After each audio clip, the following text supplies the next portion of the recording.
All right, welcome back. Today, Kathleen is joining us, and we're doing a joint Q&A based on some questions that we fielded from the World Wide Web.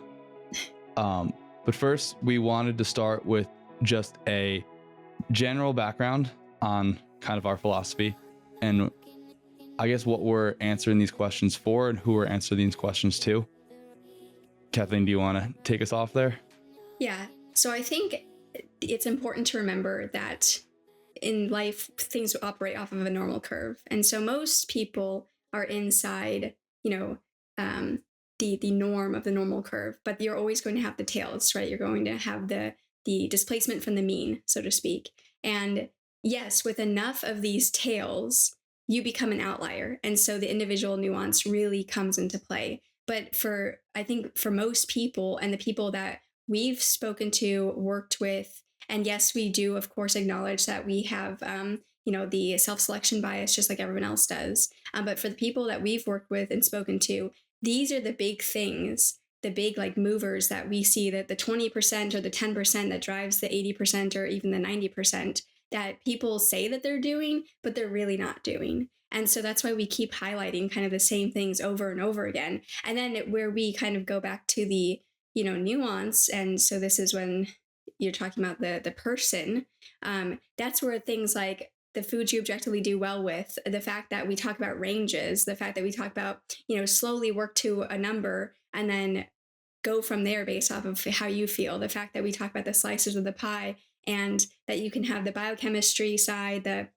biophysics side, the psycho-emotional side, the biomechanics side. There's probably something else too, but I feel like those four things kind of like loosely encompass like most things. And so like for one person, their biochemistry side might be a bigger wedge that they have to really focus on, at least like in this moment. For another person, they're like biomech, like for me right now, in my like healing journey, the biomech side is the bigger piece of the wedge that I'm focused on because I'm trying to restore my left shoulder and all these other things that happened when I was in this LEA states, dislocating, subluxing all the time, etc.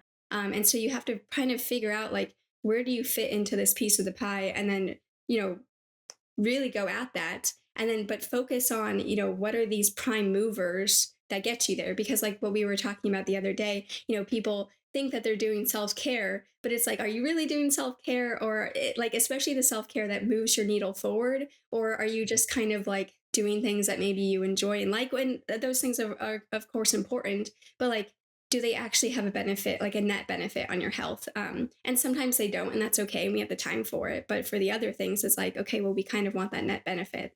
And I also just want to say too, like, I love the comments, and we keep trying to interact with the comments, especially on YouTube.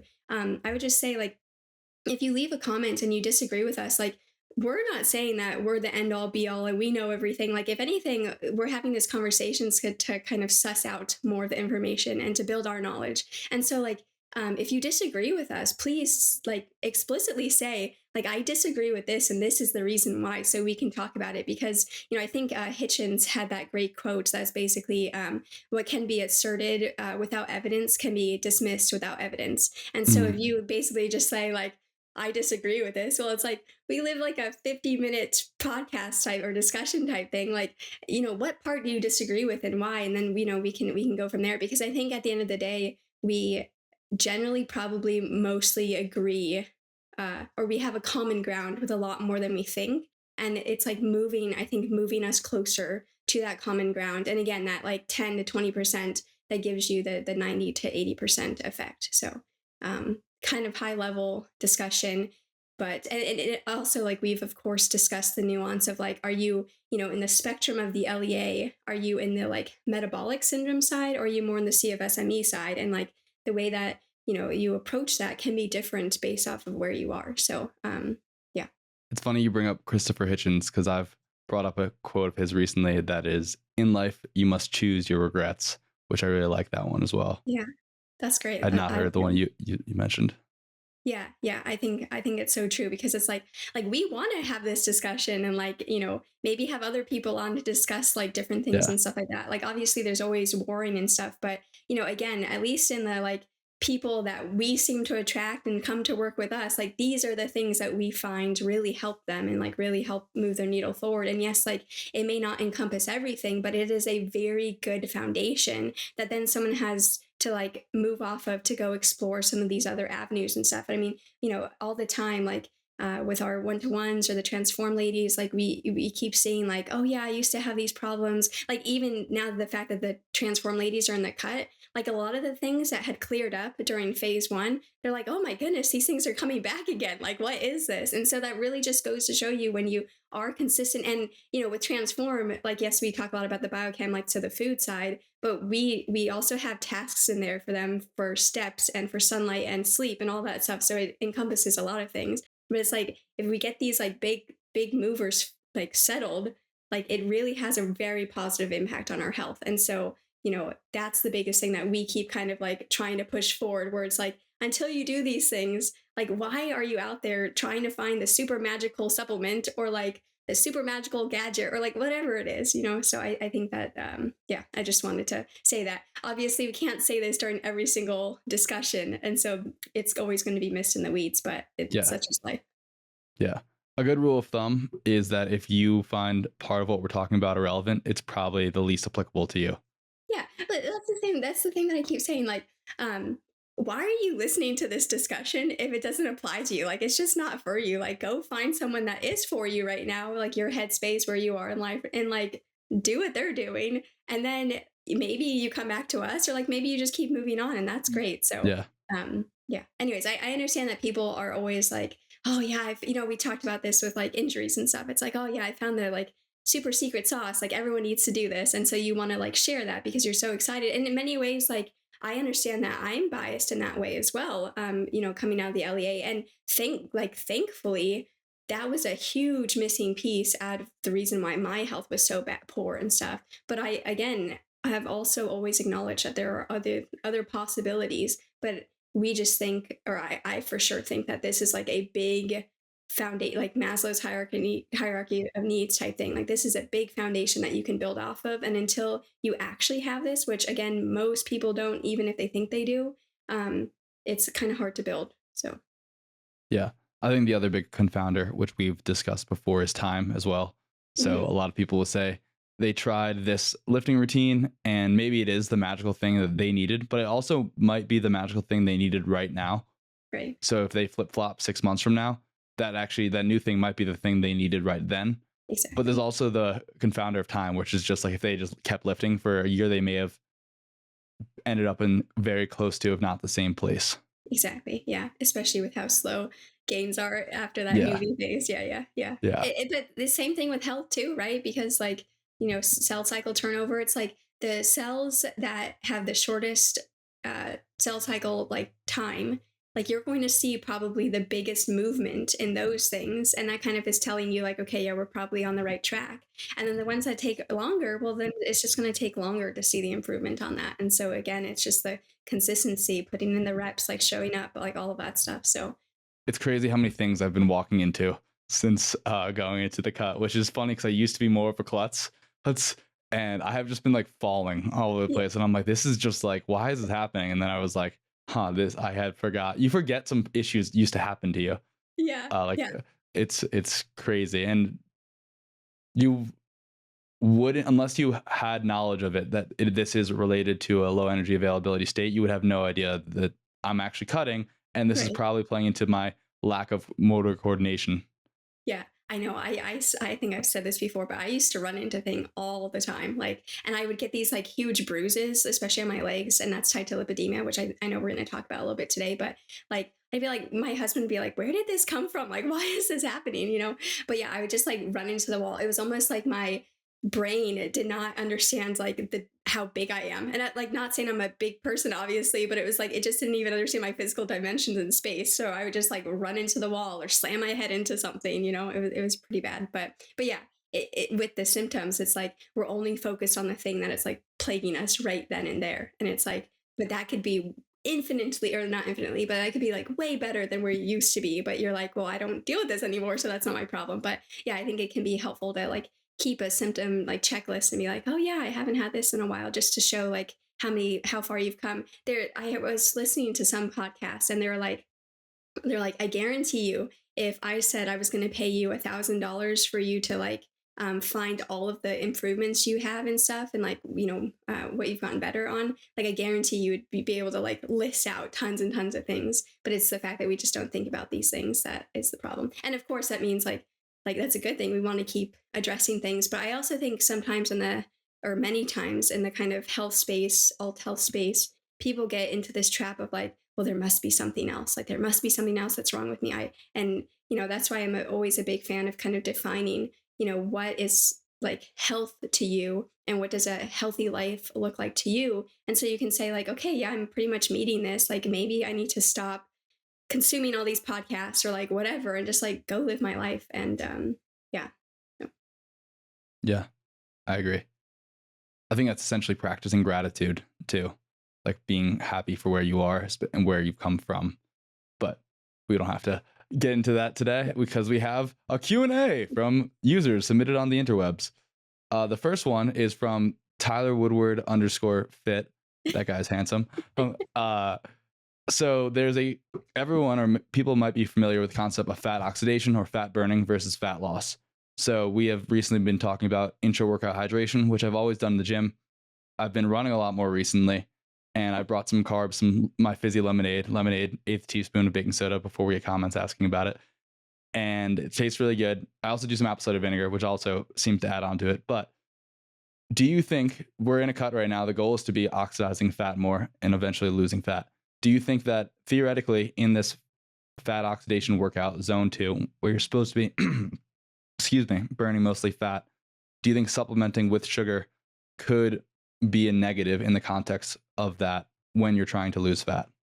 So no, because obviously zone 2 is truly, like, we know this is based off of like VO2 max, and even you could argue like VO2 max even isn't even like the best way to figure it out, but it's kind of like the best thing that we have, right? And so when we do the zone 2 calculation, it's still kind of just like this proxy calculation. Obviously we also go off of the talk tests and like, can you breathe through your nose still and stuff like that.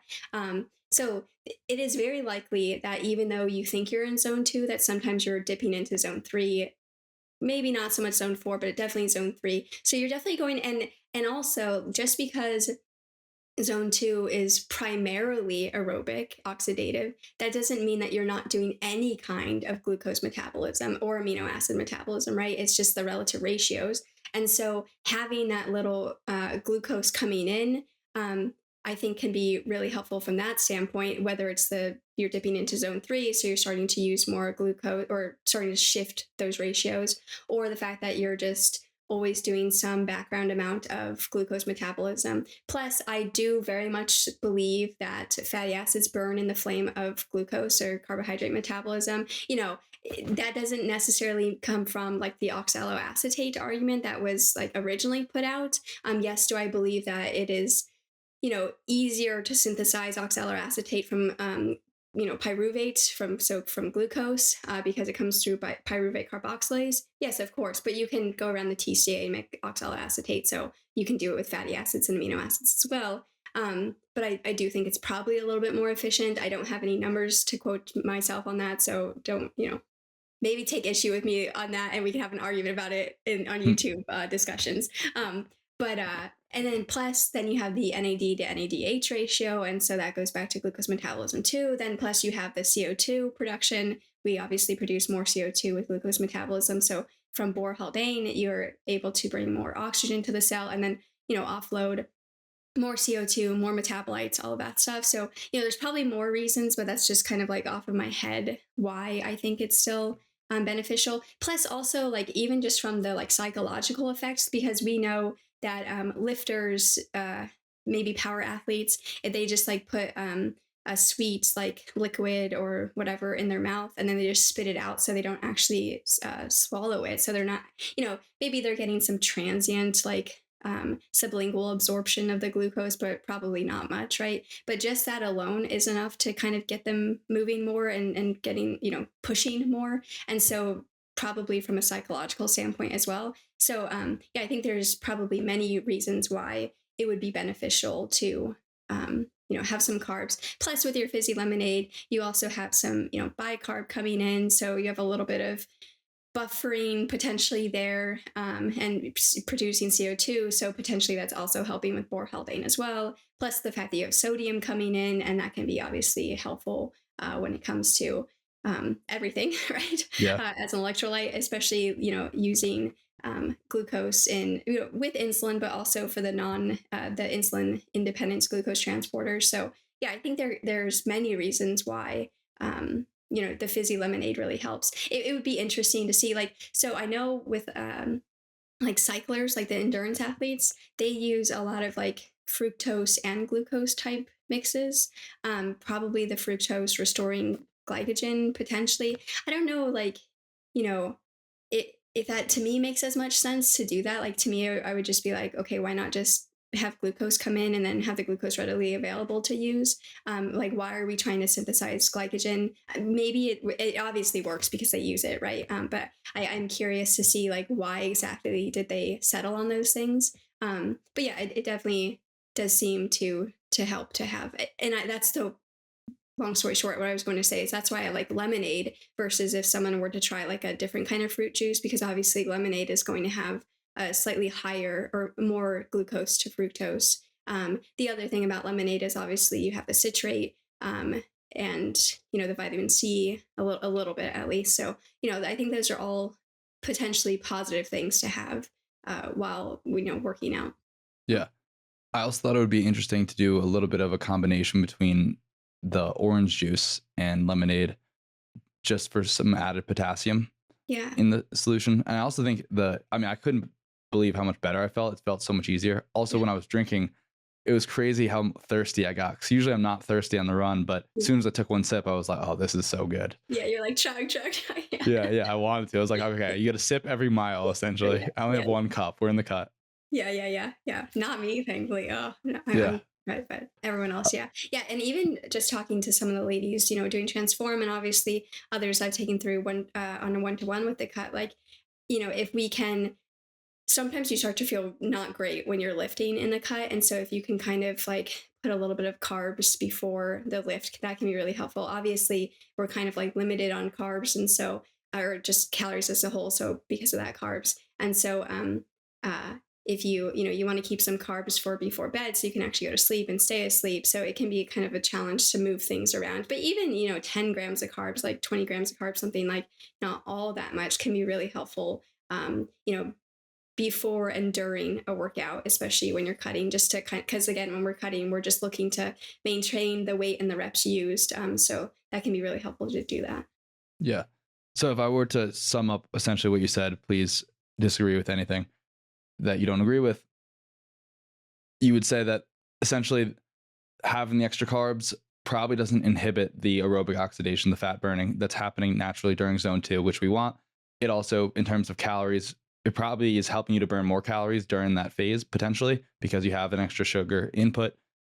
And then also potentially you're going to cancel out the calories anyway. So as long as you're not consuming more calories than you would normally, like if I consume the lemonade after the workout versus intra workout, it's going to kind of cancel out.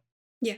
Yeah. If anything, I think it's probably beneficial to have the carbs for the beta oxidation and just, fat metabolism in general. So overall, I think it's a positive thing if you can Okay. spare the calories for it. Yeah. And no worries about the Randall cycle. you know so with the Randall cycle, that's like cell specific, and we have many cells. So that's why I'm saying it's always, at one time there's always some level of amino acids being used, fatty acids being used, and glucose being used. It's just, how much, Yeah. basically. That's the thing. You're probably also sparing some amino acids during the run too by having some more glucose. Right. Yeah, I could imagine, I could see that for sure. Okay. From A. Beecher, non-nutritive sweeteners, yay, nay, or depends on the person slash sweetener, etc. Yeah, so I'm always going to default to what do you do objectively best with. However, we are definitely in the position or the camp of we want you to be eating as much as possible. And so when you're eating as much as possible, it becomes less of an issue to use just sugar or honey or maple syrup or whatever your favorite uh, sugar variant is. So that's always going to be my recommendation, is assuming you're accounting for all the micronutrients, you're hitting at least 100+% of the RDAs. Again, chronometer and CCDB listing is like the best way that I currently know to see this theoretically. But yeah, assuming that you're covering them, then I would defer more to, why are we not just having, honey, maple syrup, sugar, etc. Um, versus like, why are we using other sweeteners now in like a cut and stuff, and you're trying to um, lose weight, like the way that we approach a cut most of the time, it's a very short duration. If you get to the point where you're like, yeah, I just really need something sweet, and in the past I've done fine with this, it doesn't cause any GI issues, like no brain fog, like none of that stuff, you know if it's going to help you get closer to your goal on the cut, and especially if it's like, okay, yeah, we definitely would do better to lose body fat, because our body fat percentage is significantly high, then I think it's okay. I would use it sparingly, but and again, always go off of your objective response to it. If you did fine with it, and all of a sudden now you're getting like brain fog and stuff, it's probably not good for you. So that's yes, mechanistically, does it seem like there could be potential issues with like the microbiome and stuff?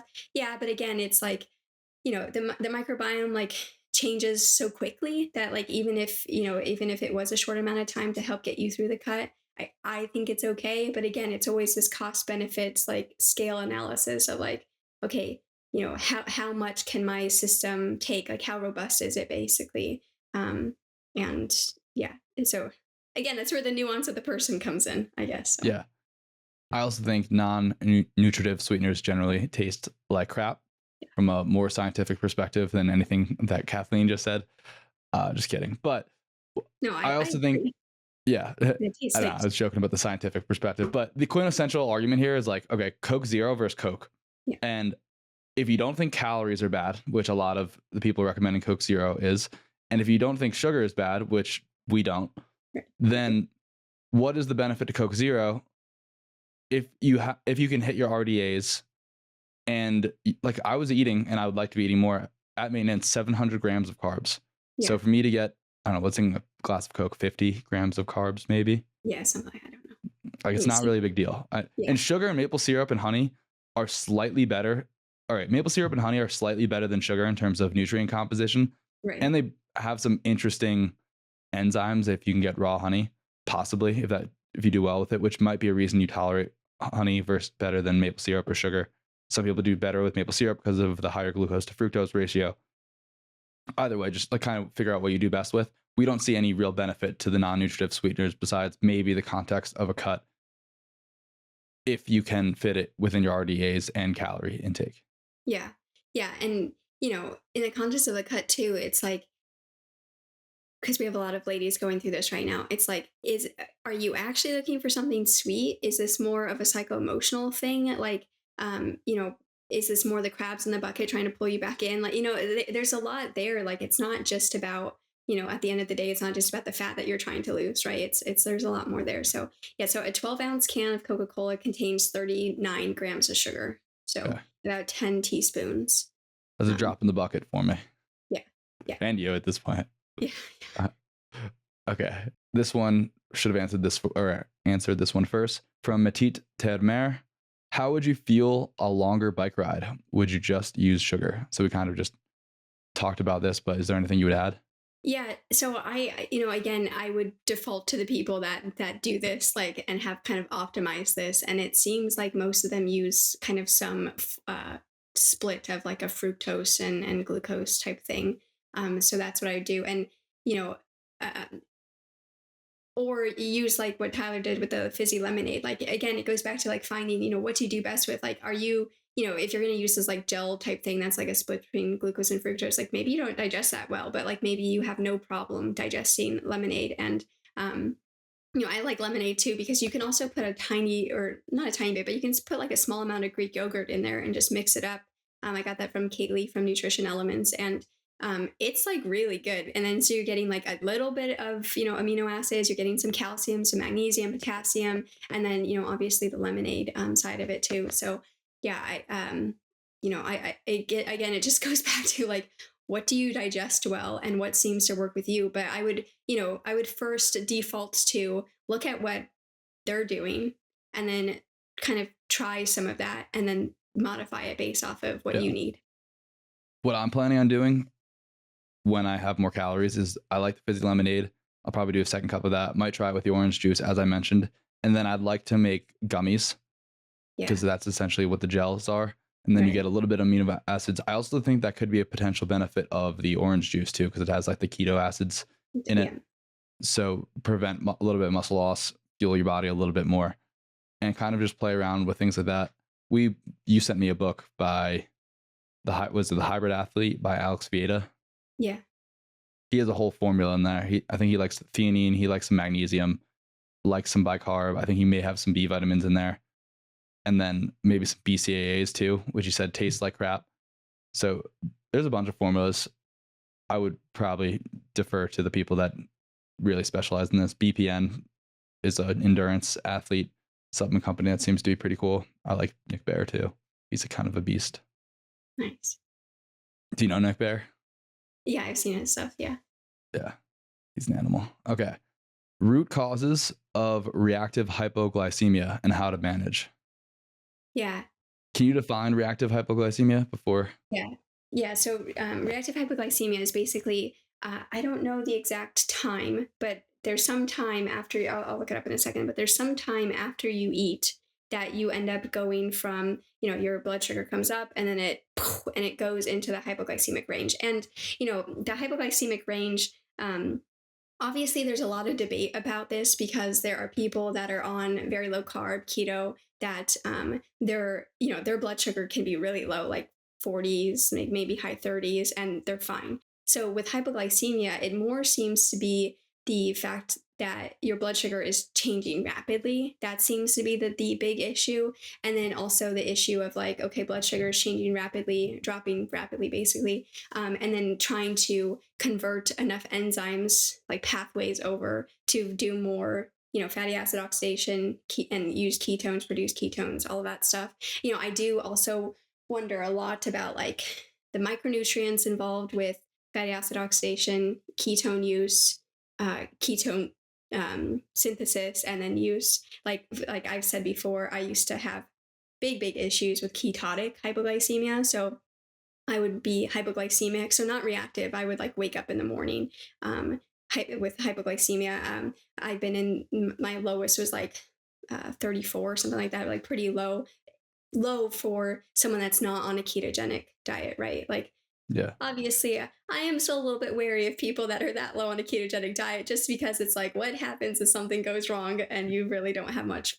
Anyways, but low for someone on a ketogenic diet. And I would be way overproducing ketones, like the keto meto, the keto mojo, whatever, would be off the chart. Breath, acetone, and then I believe the mojo test is BHB, beta hydroxybutyrate. And you weren't intentionally going keto at this point, right? This is just No. low energy availability. Yeah. And mine specific to pantherine. So long story short, like ketones through the roof. So I wasn't using the ketones. My body was like, I can't use these. We need to get rid of these because of potential ketoacidosis issues, right? Obviously, type 1s know all about that because they kind of experience a very similar thing, but with high blood sugar, hyperglycemia. And in my case, it seems like to make ketone bodies, you need a fair amount of coenzyme A. You need coenzyme A for everything, though. So, and I was just like doing poorly on everything, but at least I had like 3 different things. I had the amino acids, so the fats, the little that I could do, and then a little bit of ketone bodies, and then the glucose coming in, and maybe I was just wasting it to lactate or whatever. But at least I had those things. But in this state, I basically had nothing, and so my body would keep like defaulting. It's like oh, hit the end of this road, change the next one. Oh, like really quickly, like going down. If anyone has ever like dealt with like a power plant, it's like when the bus is trying to transfer over because it can't handle the load. It's very similar to that. And so with my case, it seemed like a big one for sure was I just needed more coenzyme A, and so pantethine immediately, stopped me from overproducing ketones. Still wasn't very good with like fatty acid oxidation, but such is the case. So that's a specific kind of hypoglycemia, though. That's more like you go to sleep and you wake up and you're like that. There's other forms of hypoglycemia, but the big one that a lot of people deal with is reactive hypoglycemia, and that's where your blood glucose goes up and then it plummets. Yeah. And usually you should have things that kick in like glucagon and cortisol, adrenaline, like all of this stuff to like quote unquote save you, because that's literally what it is it's saving you. But sometimes like um, the mixed messages. So usually you see a lot of reactive hypoglycemia in metabolic syndrome, right? Or you can see it in metabolic syndrome or like on your way to metabolic syndrome.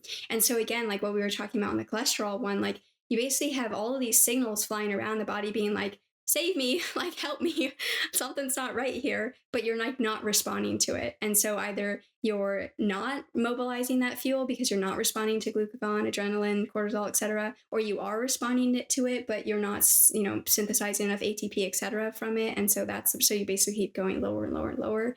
But it feels horrible in the process. And so if you have it, like I very much understand, you get diaphoretic, like you get tunnel vision, tinnitus, like it's horrible. Eventually, if you don't, like, you must correct this. Even if it's reactive hypoglycemia, you must correct this because you can pass out and go into a coma and stuff. So it is vitally important that you correct this.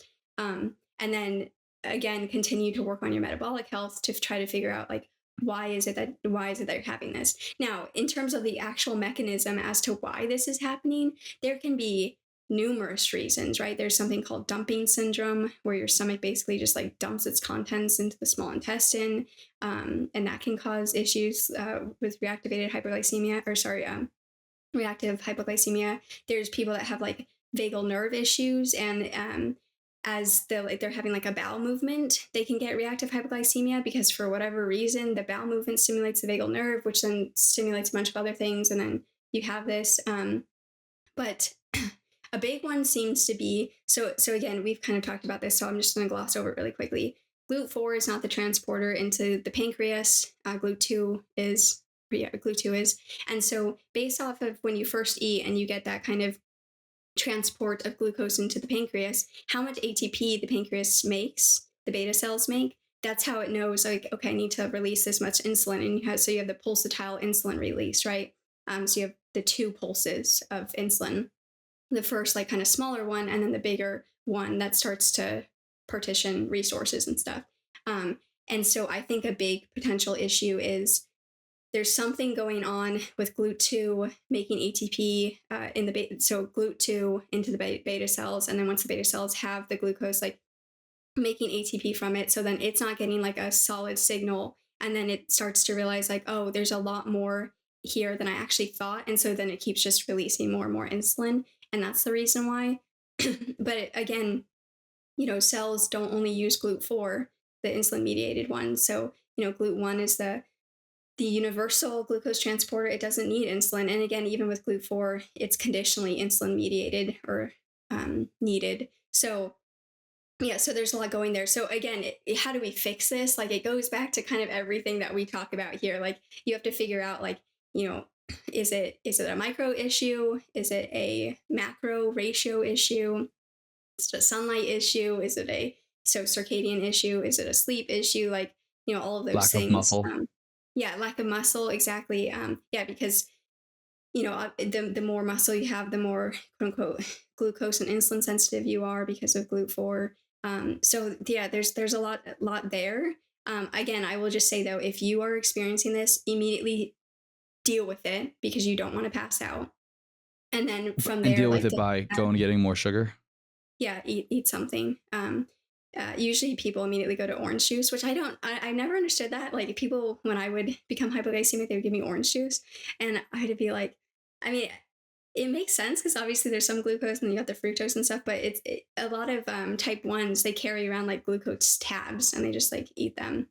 But then, yeah, so then once you kind of correct it, then have an actual meal so that you have a little bit more of a consistent,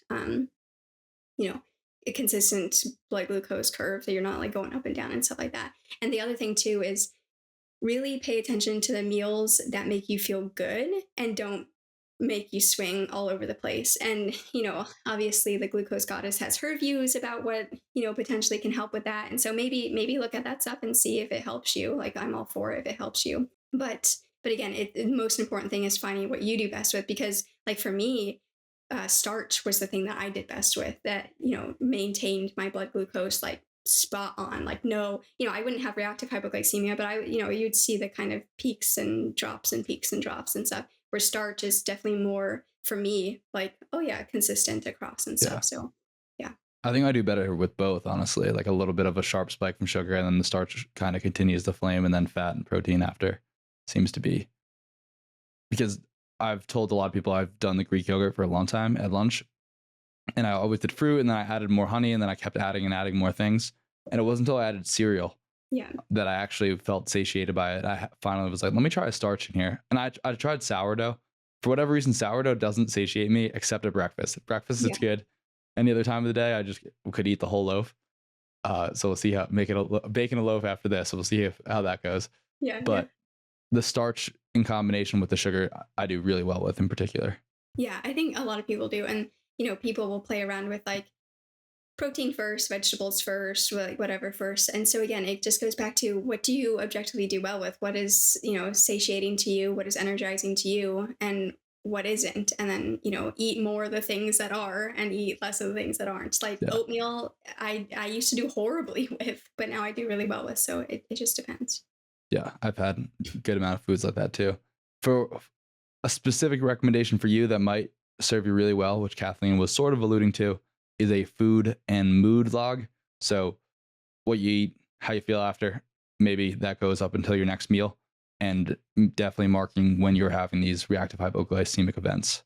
Yeah. And then back to like what we always talk about, sunlight, sleep, because sleep will definitely mess up your glucose sensitivity, or lack of sleep will mess it up.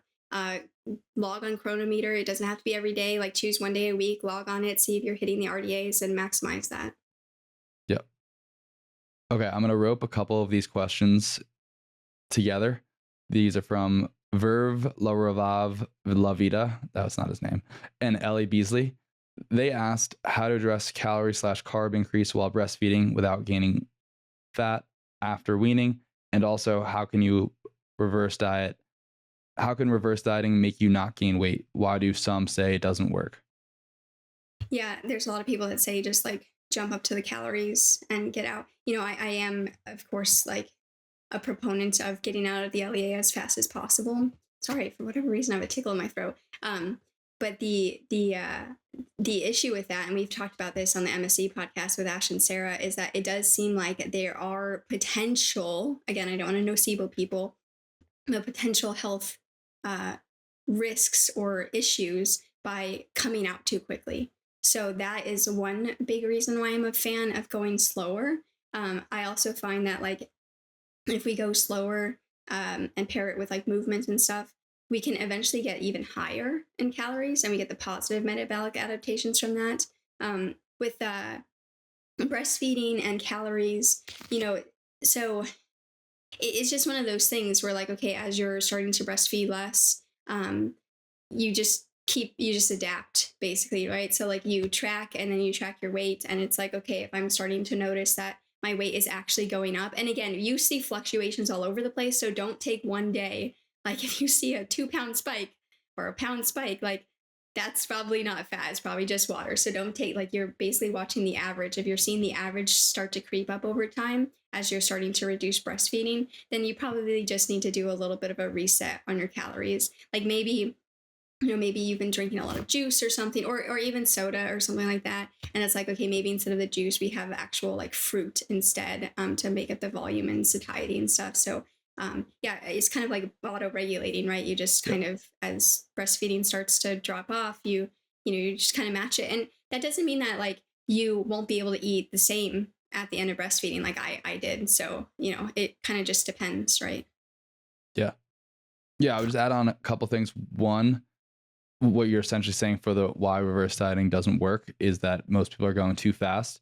The other thing that would be important to address there is, are you hitting your micronutrients? Like the RDAs are the building block, but there are some people MTHFR, which Chris Masterjohn has written a lot about on. You need twice the amount of riboflavin, 3 times the amount, almost the RDA of riboflavin, twice the amount of RDA of riboflavin. So the RDAs are a general guesstimate for how most people won't get sick with enough of that micronutrient, but that might not be enough for you. So that person might be severely deficient in pantethine, for example, is Kathleen's go-to. And so no matter how much you try and increase calories, she's just not getting enough of coenzyme A, not producing enough. So there's just some block in that pathway. In regards to the breastfeeding, it's, from what you're saying, it's essentially similar to if I'm in dance season and I have dance 5 days a week and I'm maintaining my calories at 3,000 and I stop doing dance 5 days a week, there's some leeway where I might be able to just maintain my calories, especially if I've become a little bit more robust. But if I go from like 5 to 4 to 3 to 2 to 1 over a few weeks, then I might be fine. My body might adapt. But if I go from dancing 5 days a week to just sitting on the couch 5 days a week, probably going to have to lower my maintenance calories. Yeah, exactly. And what you were saying about going too fast, like so many people think reverse dieting is like 100 calories a week. And I think that's way too fast. Like even with most of the ladies in Transform, we're increasing like maybe 24 calories a week. So it's a lot slower than people think. And sometimes it's even slower than that, like 4 calories a week, which again, yes, that is definitely in the realm of error for sure when it comes to tracking. But if you do that enough times, 100 weeks, like I get that's a long, long time, but like still 100 weeks, that's 400 calories right there. So, that's 100 grams of carbohydrates right there. So, it does become meaningful. It's just kind of how quickly does it become meaningful. And this is why more accuracy and precision when tracking can be really helpful. Yeah. Okay. We're clearly not going to get to all these questions today, so we'll have to come back at a later point. Yeah. Thank you for the questions. Yeah, no problem. Thanks for submitting, everyone. Do you want to talk about lipedema, or you want to come back to that another day? There's so much there that I think we should potentially come back to it. I will just say that it is very difficult. We really don't have a lot of actual information. I'm very interested in, again, the PPARs. And, again, those are nuclear hormone receptors that basically they basically regulate gene expression for fat use, storage, also metabolism, inflammation, like glucose metabolism, all of that stuff. But yeah, let's talk about that more. I will say, like with me, I for sure have halted any progression. I don't really deal with bruising anymore, but that's specifically because the Heart and Soil Lifeblood, I think it's called, that really helps me when it comes to bruising, but I always tend towards low normal platelets. So that could be the reason why. I'm not saying it's going to help you, but it definitely helps me. So if you are easily bruised and you have lipedema, it's a consideration. I used to have like major water swings in my legs and stuff like that, and like get the cuffing and stuff because of that. I don't have that anymore. So getting out of the LEA for sure has halted my progression, and if anything, has improved symptoms remarkably, and maybe has slightly reduced how much I had. But yeah, let's discuss it more because there's this big thing that you have to be low carb because of insulin's effects on PPAR gamma for lipedema, and I think it would be worth a good dive into that. So we'll discuss that more for sure. Cool. I'm gonna answer a couple questions, just kind of rapid fire. What happens from Domenica Jativa? What happens if you eat too much protein? Is digested affected? And confused about how much protein should I eat to build muscle? What happens if you eat too much from the same person? So if you eat 0.82 grams is where we recommend. That's with 2 safety buffer limits. What is the technical term for that? Standard deviations. So the measurable scientific benefits stop closer to 0.6 from what we've seen. It does seem like, and it does make sense that if you have more amino acids, you can build a little bit more muscle, but it's like a severely diminishing return. So 0.82 is a really safe. You could probably go up to 1 gram per pound, but at that point, you're going to kind of run into somewhere close to the swamp where amino acids start competing with other things to be burned. If you go, 2 grams per pound and above, you could run into rapid starvation issues. I don't know do you know what the threshold is for that? Yeah, I don't know the exact numbers. I don't think it's 2 grams. I think that's still on the lower end, to be honest. Okay, So he's talking about 2 grams per pound or kilogram per pound. per This is pound. Yeah, I yeah, just said that. yeah. I don't think it's that. It's like when you're getting like significantly most Okay, of your calories from protein. So versus glucose or fats. Uh, but yeah, but it like will affect digestion too. So you don't want to go really really high in protein. You could die. Most people are never going to come anywhere close to that.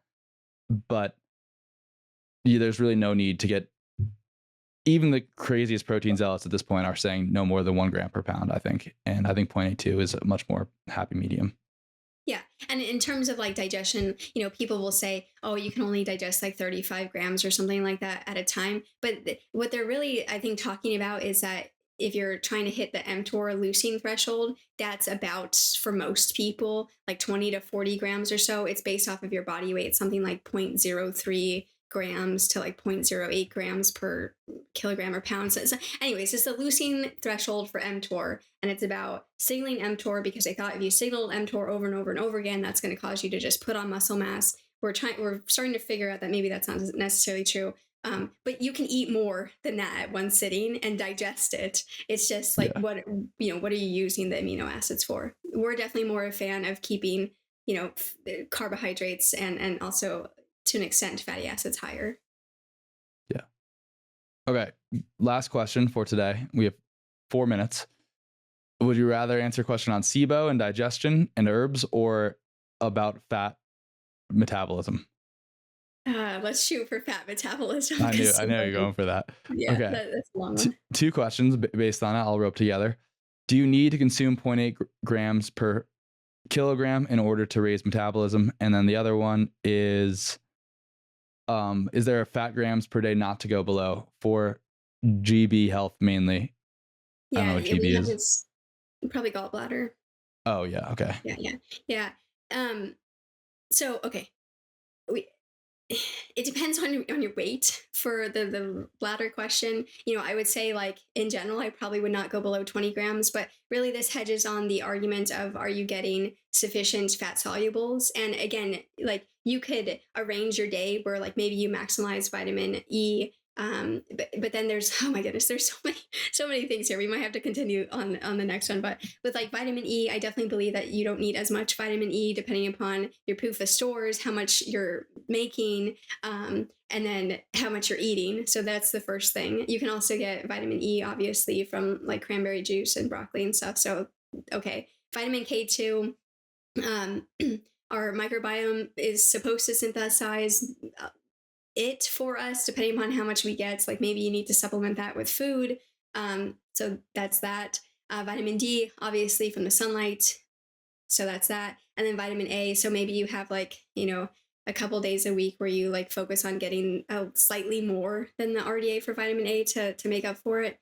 So yeah, so that's the real quick rundown on the fat solubles. Then you have the essential fatty acids, but they're really not all that much of like omega-3 and omega-6 that you technically need. And of course, Dr. Pete has talked about how, maybe there was errors with the way that the Burrs did the experiments for the essential fatty acids, and maybe it really had something more to do with vitamin B6 or something else. And so, take that to what it is. But again, like it's not that much. So 20 grams, you should be able, you could get the essential fatty acids and 20 grams of fat.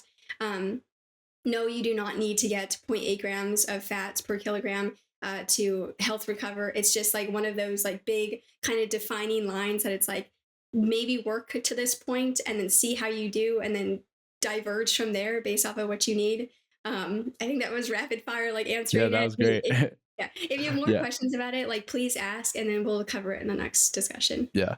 For the fat one, you just really don't want to be in a high fat, high carb place or, high fat, high carb, high protein potentially.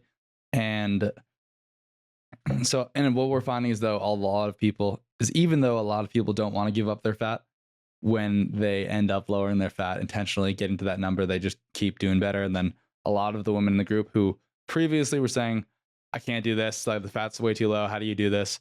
Are like, hey, can I lower my fat more for some more carbs? Yeah. So Kathleen's loving that. I'm cracking up about it as well. And I'm finding myself in a similar boat. So as much as I love my chip witches, I'm going to have to invest in a Ninja Creamy so we can make them high carb.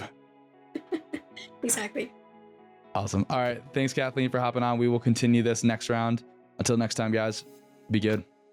Thanks, Tyler.